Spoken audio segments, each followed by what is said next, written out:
hi ನಾ ಯಾರಂದೇಳಿ ಗೊತ್ತಾಯ್ತಲ್ಲ ನಾನು ನಿಮ್ಮ ಕುಂದಪ್ಪ ಎಷ್ಟೋ ದಿನ ಆದ್ಮೇಲೆ ಮಾತಾಡ್ತಿತ್ತು ತುಂಬ ಲಾಂಗ್ ಗ್ಯಾಪ್ ಆಯ್ತಿರ್ಕ ಇರ್ಲಿ ಬಿಡಿ ವಿಡಿಯೋ ಮಾಡೋಕ್ಕೂ ಪುರ್ಸೊತ್ತಿರಲಿಲ್ಲ ಬ್ಯಾಕ್ಗ್ರೌಂಡ್ ನಾಯ್ಸ್ ಸ್ವಲ್ಪ ಇಗ್ನೋರ್ ಮಾಡಿ ಅಕ್ಕ ಇವತ್ತೊಂಥರ ಖುಷಿ ಈ ದಿನಕ್ಕೆ 5 ತಿಂಗಳಿಂದ ವೇಟ್ ಮಾಡ್ತಿದ್ದೆ ಅರೆ 5 ತಿಂಗಳಿಂದ ವೇಟ್ ಮಾಡ್ತಿದ್ದೆ ಅಂದೇಳಿ ಏನು ಇಲ್ಲಿಗೆ ಗೊತ್ತಂದೇಳಿ ಅನ್ಕಂತ್ರೆ 5 ತಿಂಗಳಿಂದ ವೇಟ್ ಮಾಡ್ತಿದ್ದೆ ಅಂದೇಳಿ ಹೇಳನಲ್ಲ ಅದು ಎಂತಕನಲ್ಲಿ ಹೇಳ್ತೆ ಬನ್ನಿ ಬೇರೆ ಎಲ್ಲಿ ಗೊತ್ತಿಲ್ಲ ಊರಿಗೆ ಗೊತ್ತಿದ್ದೆ ಅಷ್ಟೇ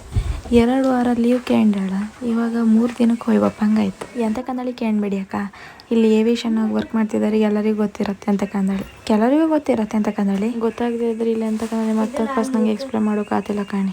3 ದಿನನೋ 2 ವಾರನೋ ಒಟ್ನೊಳಗಡೆ ಊರಿಗೆ ಹೋಗ್ಕತ್ತಲ್ಲ ಅದೇ ಖುಷಿ ಒಂದ್ ಸೈಡ್ ಆ ಶಕಿ ತಡಿಕ್ ಮಾಡ್ರೆ ಅದನ್ನ ಹ್ಯಾಂಗ್ ತಡೋದು ದೇವ್ರಿಗೆ ಒಬ್ನಿಗೆ ಗೊತ್ತು ಅಮ್ಮ ಕಾಲ್ ಮಾಡಿದಳಿಗೆ ಹೇಳ್ತಿದ್ದಾಳೆ ಶಕಿ ಜಾಸ್ತಿ ಇತ್ತು ಕೂಕಂದಲ್ಲ ಒಂದು ಮಳೆ ಬಂದು ಹಾತಿಲ್ಲಲ್ಲ ಅಂದಳು ಈಗ ಅದೊಂದು ಊರಿಗೆ ಹೋಗಿ ಫೇಸ್ ಮಾಡೋಕಿತ್ತು ಮೊದಲೇ ನಂಗೆ ಶಕಿ ಜಾಸ್ತಿ ಇನ್ನು ಅದ್ರಾಗೂ ಆ ಶಕಿ ಹೆಂಗೆ ತಡೋದು ಆ ದೇವ್ರಿಗೆ ಒಂದೇ ಗೊತ್ತಿತ್ತು ನೀವು ಅನ್ಕೊಂಡಿರ್ಬೋದು ಏನಂತ ಊರಿಗೆ ಹೋಗ್ತಿತ್ತು ಅಂದೇಳಿ ಎಂತಕ್ಕಂದೇಳಿ ಈ ವಿಡಿಯೋದಲ್ಲಿ ಎಂಡಲ್ಲಿ ಹೇಳ್ತಕ್ಕ ಎಂತಕ್ಕೆ ನಾವು ಊರಿಗೆ ಹೋಗ್ತಿದ್ದೆ ಎಂತಕ್ಕೆ ಎಷ್ಟು ವೇಟ್ ಮಾಡ್ತಿದ್ದೆ ಅಂದೇಳಿ ಬೆಂಗಳೂರಾಗೂ ಶೆಕೆ ಇತ್ತು ಆದ್ರೆ ಊರಾಗ ಜಾಸ್ತಿ ಇತ್ತು ಅಂದೇಳಿ ಹೇಳ್ತಿದ್ರಪ್ಪ ಯಾಕಂದರೆ ಊರಾಗ ಜಾಸ್ತಿ ಇರಲೇಬೇಕು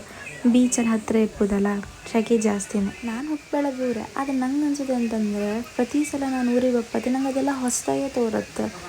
ನಂಗೆ ಅನ್ಸೋ ನಮ್ಮೂರ ಮುಂದೆ ಯಾವ ಊರು ಇಲ್ಲ ಅಲ್ಲ ಎಲ್ಲೂ ಸಿಗದೇ ಇರೋ ನೆಮ್ಮದಿ ನಮ್ಮ ಊರಿಗೆ ಬಂದವಾಗ ನಮ್ಗೆ ಸಿಗತ್ತೆ ಅಂದೇಳಿ ಅನ್ಸತ್ತೆ ನನಗೆ ನಾನು ಹೇಳೋ ಸತ್ಯ ಅಲ್ಲ ಹೇಳಿ ನೀವೇ ಕಮ್ಮ ಒಂದು 6:30 ಹಂಗೆ ಊರಿಗೆ ರೀಚ್ ಆಗಿದೆ ಕಾಣಿ ಕಾಲು ಇಡ್ತಿಂತದ್ದಾನೆ ಶೆಕೆ ಸ್ಟಾರ್ಟ್ ಆಯ್ತು ಆ ಶೆಕೆ ತಡೋಕೆ ಆಗ್ತಿರ್ಲಿಲ್ಲ ಆಮೇಲೆ ಬೇಗ ಬೇಗ ಫ್ರೆಶ್ ಅಪ್ ಆಗಿ ಆಮೇಲೆ ದೋಸೆ ಕೊಟ್ಟಳೆ ಅದನ್ನು ತಿನ್ಬೇಕು ಹೋದೆ ನಿಮ್ಗೆ ಅನಿಸ್ತಿರತ್ತೆ ಏನು ಎಂಥ ಕತೆ ಹೇಳ್ತಿತ್ತು ಊರಿಗೆ ಎಂತಕ್ಕೆ ಬಂದದಂದೇಳಿ ಹೇಳ್ತಾ ಇಲ್ಲ ಅಂದೇಳಿ ಎಂತಕ್ಕಂದೇಳಿ ಹೇಳಿದೆ ಸ್ವಲ್ಪ ವೆಯ್ಟ್ ಮಾಡಿ ನೆಕ್ಸ್ಟ್ ವೀಡಿಯೋ ಬರ್ತಿತ್ತು ಅದ್ರ ಕಾಣಿ ಕೆಲವರಿಗೆ ಗೊತ್ತಿರತ್ತೆ ನಾ ಎಂತಕ್ಕೆ ಊರಿಗೆ ಬಂದಿದೆ ಅಂದೇಳಿ ಗೊತ್ತಿಲ್ಲದಿದ್ದವರು ನೆಕ್ಸ್ಟ್ ವೀಡಿಯೋ ವೆಯ್ಟ್ ಮಾಡಿ ಇವತ್ತಿನ ದಿನ ಇಷ್ಟೇ ಮತ್ತೊಂದು ವೀಡಿಯೋದಾಗ ಸಿಗ್ತಾಕ